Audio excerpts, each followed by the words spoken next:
When a religious institution chooses silence over the protection of its children, justice isn't the God it serves. Power and fear are. Good morning, fellow heretics. Welcome back to Theocracy Watch, where we track the institutions that preach virtue while practicing cover-ups. Today's story comes from Louisiana, where a new lawsuit has exposed another case of institutional betrayal inside the Jehovah's Witnesses. Barry Davis says he was sexually abused for years by Joseph Fitzgerald Hall, a longtime elder administrator at the local Jehovah's Witnesses Kingdom Hall. The case is straightforward. Hall confessed to the abuse, first in a private letter to the church leaders, and then again under oath during a recent deposition, where he confirmed the letter was true and written voluntarily. Unlike many states, Louisiana doesn't allow clergy to hide behind religious privilege when it comes to child abuse. So the elders had a legal obligation to protect not only Barry, but the rest of the congregation and the public. They had the confession, they knew the law, and they chose silence. Instead, the Jehovah's Witnesses suspended Hall internally for 11 months, then quietly reinstated him into public theocratic ministry, sending him back out to knock on doors without informing congregations, locals, or the police. They had the confession and they knew the law, but they still chose silence. It's not a moral failure. It's the natural outcome of Watchtower's internal practices. A system codified in their secret Shepherd the Flock of God manual that only the elite are allowed to have access to. According to their two-person rule, abuse allegations must be backed by 2 eyewitnesses, an almost impossible standard in cases of child sexual assault. If the accused denies it and no second witness comes forward, elders are instructed not to take action, but to leave it in Jehovah's hands. One of my favorite thought-terminating cliches. Instead of alerting the authorities, they're told to call headquarters and keep the matter internal. Victims and their families are often pressured into silence, warned that speaking out could lead to disfellowshipping, cutting them off from their families, friends, and entire community. Sadly, the organization is wrought with individuals who've been punished through the means of disfellowshipping for calling out abuse. The organization has bred a culture of enforced silence that's allowed predators not only to remain hidden, but to stay active in the ministry, posing risks to countless unsuspecting families who open their doors to a man with a hidden past. Okay? Imagine that's your child answering the door to a predator. Right. What happened to Barry Davis is because the system was working exactly as it was designed to protect the organization at all costs, even if it meant sacrificing children on Yahweh's altar of silence. It's said the best predictor of future behavior is past behavior. I'm no prophet, but when it comes to the Jehovah's Witnesses, I see the future clearly, because even when the law demanded action, they chose silence instead. Until next time, stay curious. Wow. Well, let me ask you, if I'm not muted. Am I not muted? Good, I'm not muted. Let me ask you. Surprised? Surprised. No. Typical. Disappointed? Yes. Yes. Saddened? Yes. Absolutely. Surprised? No. Not even mildly stunned. No. It's almost like, had it had some kind of twist, like they had actually done the right thing, or everything, something had happened, that would have surprised me. But in the case of who we're talking about and the experience and the history they have, that would have actually been the twist, had somebody in their group actually done the right thing. Right. Especially seeing a letter of confession. Let me ask you another thing. I don't know how the numbers work out on this, clarify for me, but you said there have to be multiple witnesses. Oh, right. Yes.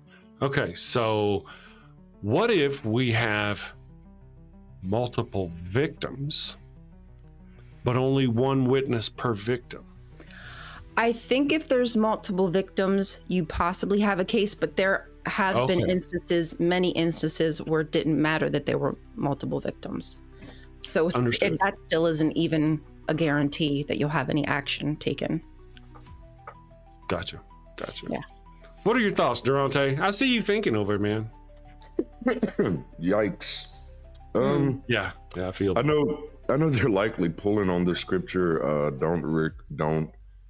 Don't receive a rebuke against an elder without 2 or 3 witnesses present. Yes. It might be Galatians, but I'm not sure. Yeah. And Can you see the elders sitting around going, yeah, let's write it down. You got to have at least 2 witnesses before you can. Oh my God, this is just like all the other. Yeah. Carry on, I'm sorry. And then as Ryan highlighted, in cases of child abuse, that's likely never going to be 2 witnesses. It's likely going to be the offender and the child. And that's like, to use that for that, it seems like you're purposefully, like there's no way that you're not using that to cover up. You know what I'm saying? Right. Like that's wild to me. Mm-hmm. Goodness. Grooming kids to not, number one, accept it. Yeah. To accept that behavior, but then in another way, grooming the adults to see that it's also acceptable behavior.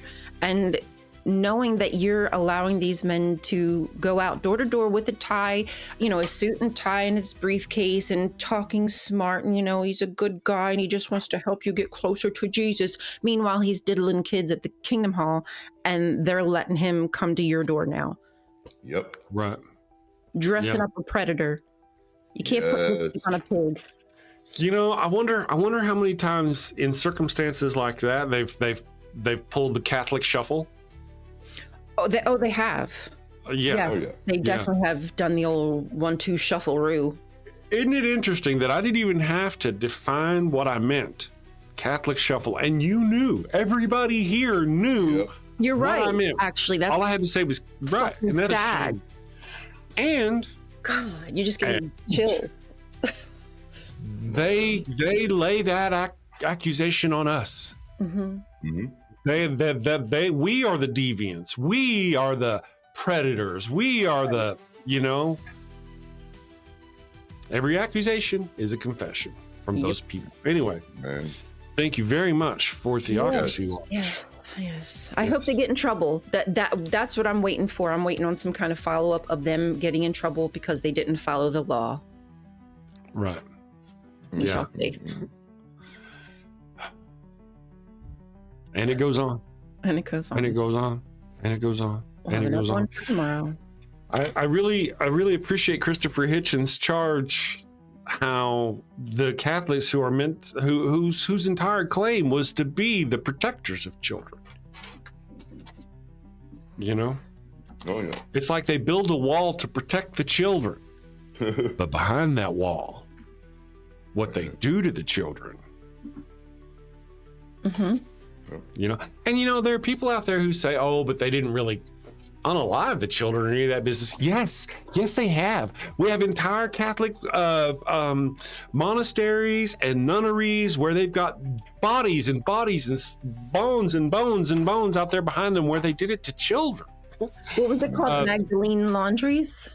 Something where like girls would get sent off to, and then sometimes even the priests would impregnate them, and then they'd be forced to continue labor, and then the babies would be sold. Like the babies, like, oh damn, that's right, I'm supposed to do a whole like adoption thing on this industry shoot. Yeah, right. So this history, I mean, gosh, they've found hundreds of bodies at the residential schools here in California, Canada, and in the States here, of bodies just tossed into big pits.